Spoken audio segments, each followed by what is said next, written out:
Hi friends, RK news తెలంగాణకు స్వాగతం. ఈరోజు ముఖ్యాంశాలు. బీఆర్ఎస్లోకి కాంగ్రెస్ నాయకులు. రేవంత్ రెడ్డి సొంత ఇలాకాలో చేరికలు. పార్టీలోకి ఆహ్వానించిన పట్నం.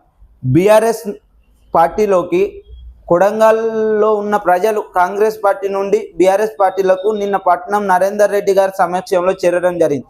ఎందుకంటే అక్కడ ఫార్మా ఫ్యాక్టరీ అని కాలుష్య రహిత ఫ్యాక్టరీలను తెచ్చి ఉన్న రైతుల భూములను గుంజుకోవాలని చూస్తున్నామని రేవంత్ రెడ్డి గారు మరియు ప్రభుత్వం మాకు అద్దు అన్నా కూడా బలవంతంగా వాళ్ళ భూములు ఇవ్వాలని వారిపై ఇబ్బంది పెట్టడం జరిగింది. అందువలన మాకు కాంగ్రెస్ వస్తే మా నియోజకవర్గం ఎమ్మెల్యే ముఖ్యమంత్రి అవుతాడు, మాకు మంచి జరుగుతుంది అంటే మేము అద్దన్న ప్రాజెక్టును తేవడం జరుగుతుంది. కాబట్టి ఇలా చేస్తున్నాడనే పరిస్థితిలో బీఆర్ఎస్ పార్టీలకే పోవాలని నిన్న కాంగ్రెస్ పార్టీ నుండి పెద్ద ఎత్తున పట్నం నరేందర్ గారి సమక్షంలో జాయిన్ కావడం జరిగింది.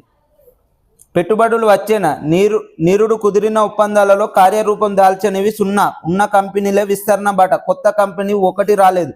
దావోస్ టూర్ ఫలితాలపై పరిశ్రమ వర్గాల పెదవి విరుపు. త్వరలో రెండోసారి దావోస్కు సీఎం రేవంత్ బృందం.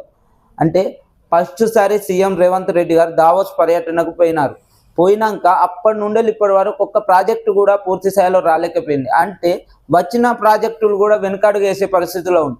దావోస్కు వెళ్ళిన ముఖ్యమంత్రి గారు ఎంతో పెద్ద ప్రాజెక్టులు తేవదందుకు ముందడుగేయాలి, కానీ వారు చేసిన పర్యటనలో సక్సెస్ కాలే. అంటే పరిశ్రమలు రాకపోతే సక్సెస్ కానట్టే. ఇప్పుడు మళ్ళా దావోస్ సెకండ్ పర్యటన అని చెప్పడం జరుగుతుంది. దీనిలో సక్సెస్ అవుతాడా కాడా అనేది వేచి చూద్దాం. మందుల సరఫరాలో గందరగోళం. సకాలంలో పిహెచ్సిలకు చేరని ఔషధాలు. రవాణా వ్యవస్థ లేక ఇబ్బందులు. జిల్లా డ్రగ్ స్టోర్లో వసతులు కరువు. వాహనాలు సిబ్బంది కొరత. ఉష్ణోగ్రతల నిర్వహణ వ్యవస్థ గాలికి. వరంగల్లోని కేంద్ర ఔషధ గిడ్డంగి. అంటే కాంగ్రెస్ గవర్నమెంట్ వచ్చి సంవత్సర కాలం పూర్తయిన సమయంలో వరంగల్లోని ఔషధ గిడ్డంగుల్లో తగిన వసతులు లేక ఇప్పటి వరకు ఔషధాలు కూడా రాలేకపోయినాయి. అంటే అక్కడ ఉన్న పేషెంట్ల పరిస్థితి ఏంది? మీరు ఇప్పుడున్న వైద్య శాఖ మంత్రి గారు మరియు గవర్నమెంట్ పట్టించుకోవాలి. లేని పక్షంలో ప్రజల ఆరోగ్యాలతో ఆడుకోవద్దని హెచ్చరించడం జరుగుతుంది. ఇప్పటి వరకు అక్కడ పూర్తి స్థాయిలో టాబ్లెట్స్ లేకపోవడం, రవాణా జరగక స్టోర్లలో కూడా వసతులు లేక ఇబ్బంది పడుతున్న ప్రజలు. కాబట్టి దీనిపై చర్యలు తీసుకొని మీరు తగిన చర్యలో ప్రజలకు మంచి వసతులైన వైద్యం అందియాలని కోరడం జరుగుతుంది. సిరంజీలు లేవు, బయట తెచ్చుకోండి. దంతాలపల్లి పిహెచ్సిలో పేషెంట్కు అందని వైద్యం. సమయానికి డ్యూటీ డాక్టర్ లేక తప్పని ఇబ్బందులు. దంతాలపల్లిలో కూడా ఒక మహిళ వెళ్ళడం జరిగింది. ఆమె అనారోగ్యం పాలై వెళ్తే అక్కడ డాక్టర్లు కూడా అందుబాటులో లేని పరిస్థితిలో ఉన్న మన తెలంగాణ ప్రభుత్వ వైద్యం ఇదేనా? వారికి టాబ్లెట్స్ కూడా మీరు బయట కొనుక్కోండి, కానీ ఇక్కడ లేవని చెప్పడం ఎంత సమంజసం. లేకపోవడం వల్ల ఆమె హాస్పిటల్లోనే పడడం జరిగింది. మీరు దయచేసి గవర్నమెంట్ దీనిపై చర్యలు తీసుకోవాలి. ఎక్కడికక్కడ గవర్నమెంట్ హాస్పిటళ్లను పట్టించుకోకుండా వ్యవస్థను గాలికి వదలడం అంటే ఇది ఎంతవరకు? దయచేసి వైద్య శాఖ మంత్రి గారికి మరియు సీఎం రేవంత్ రెడ్డి గారికి అక్కడ ఉన్న ఎమ్మెల్యేలకు తెలియజేయడం జరుగుతుంది.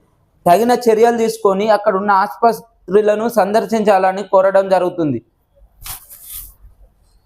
మల్లికార్జున స్వామికి పూజలు చేస్తున్న మాజీ మంత్రి ఎర్రబెల్లి దయాకర్ రావు. మల్లన్న ఆలయ అభివృద్ధికి ప్రత్యేక నిధులు కేటాయించాలి. సీఎం రేవంత్ రెడ్డివి చిల్లర చేష్టలు. బీఆర్ఎస్ నేతల అరెస్ట్ 7వ గ్యారంటీ పథకమా? మాజీ మంత్రి ఎర్రబెల్లి దయాకర్ రావు. నిన్న ఎర్రబెల్లి దయాకర్ రావు గారు మల్లికార్జున స్వామివారి ఆలయాన్ని దర్శించుకోవడం జరిగింది. ఐనవోలు మండలంలోని మల్లికార్జున స్వామివారిని దర్శించుకొని మొక్కులు చెల్లించడం జరిగింది. సీఎం రేవంత్ రెడ్డి గారు చేసేటి అన్ని చిల్లర చేష్టలు. సీఎం రేవంత్ రెడ్డి గారు ప్రతిపక్షాలను అరెస్ట్ చేస్తారంటే ఇది 7వ పథకం. 6 గ్యారెంటీలు ఇచ్చి అమలు చేయక మళ్ళీ కొత్త గ్యారెంటీ అనేది జనాలకు చెప్పాడు. బీఆర్ఎస్ పార్టీ నాయకులను అరెస్ట్ చేసేదే కొత్త పథకమా అని హామీ అని విమర్శించడం జరుగుతుంది. తెలంగాణ రాష్ట్రంలోని ఉమ్మడి కరీంనగర్ జిల్లా భీమదేవరపల్లి మండలం కొత్తకొండ జాతరలో సంక్రాంతి సందర్భంగా మల్లికార్జున స్వామివారి జాతర జరగడం జరిగింది. దానిలో తెలంగాణ రాష్ట్ర ప్రభుత్వం చేసిన సదుపాయాలలో నిన్న పొన్నం ప్రభాకర్ గారు నిరసన తెలపడం జరుగుతుంది. అంటే ఇది ఎంతవరకు సబం ఒకసారి చూద్దాం. అధికారుల తీరుపై మంత్రి పొన్నం నిరసన. హన్మకొండ జిల్లా కొత్తకొండ జాతరకు హాజరైన మంత్రి పొన్నం ప్రభాకర్కు చేదు అనుభవం ఎదురైంది. ఆయన రాగానే అక్కడి ఏర్పాట్లపై భక్తులు ఫిర్యాదు చేశారు. కొందరు పోలీసులు అత్యుత్సాహం ప్రదర్శిస్తున్నారని చెప్పారు. అధికారుల తీరుపై కోపంతో మంత్రి వసతి గృహం వద్ద నేలపై కూర్చున్నారు. స్వామివారికి పట్టు వస్త్రాలు సమర్పించేందుకు గర్భగుడిలోకి వెళ్ళలేదు. అనంతరం ప్రెస్ మీట్లో మోకాళ్ళపై కూర్చొని నిరసన. అంటే తెలంగాణ రాష్ట్రంలో కాంగ్రెస్ పార్టీ పరిస్థితి ఇలా ఉంది. ఒక రాష్ట్ర మంత్రి అయి, పక్క పొంటే ఉన్న కాన్స్టిట్యూషన్ ఎమ్మెల్యే అయి, మంత్రి అయి, అక్కడ సరైన ప్రొటెక్షన్ చేసే పరిస్థితిలో ఉన్న మంత్రి గారు అక్కడ సరైన వసతులు లేక పోలీసుల అత్యుత్సాహం చేపడుతున్నారని భక్తులు చెప్పడం ఇది ఎంతవరకు న్యాయం? అంటే మీరు మంత్రిగా ఉంటారు, మరి ఉమ్మడి కరీంనగర్ జిల్లా, మీరు అక్కడ మోకాళ్ళపై కూకొని నిరసన తెలపడం ఇది ఎంతవరకు న్యాయం? అంటే ప్రభుత్వంలో ఉండి మంత్రిగా ఉండి మీరు అక్కడ చూసుకోవాల్సిన పరిస్థితి మీరే నిరసన తెలిపితే జనాలు ఏం చేయాలి? అంటే ప్రభుత్వం మీది, పాలన మీది, మీరే మంత్రి, పక్క పొంటే కాన్స్టిట్యూషన్, మరి ఉమ్మడి కరీంనగర్ జిల్లా, ఇది ఎంతవరకు హాస్యాస్పదం? అంటే అక్కడ ప్రజలు అనుకుంటున్నారు ఒక మంత్రి గారే అక్కడ అధికారులను భయపెట్టించి సదుపాయాలు చేయాలి, కానీ మంత్రి గారే అలగడం ఏంది అధికారులపై, మంత్రి గారే నిరసన తెలపడం ఏంది? ప్రతిపక్షంలో ఉన్నారా మంత్రి గారు, అధికార పక్షంలో ఉన్నారా అని తెలంగాణ ప్రజలు అనుకుంటున్నారు. ఇలాంటి పరిస్థితిలో ఉన్న కాంగ్రెస్ పార్టీ మంత్రులు మీరే అధికారులను శాసించే పరిస్థితిలో ఉన్నారు. అరెస్టులకైతే మీరు ముందడుగేస్తున్నారు, కానీ ఇటువంటి దేవస్థానాలలో సరైన ఫెసిలిటీలు చేయలేకపోతున్న రాష్ట్ర ప్రభుత్వం మరి మంత్రివర్గాలు.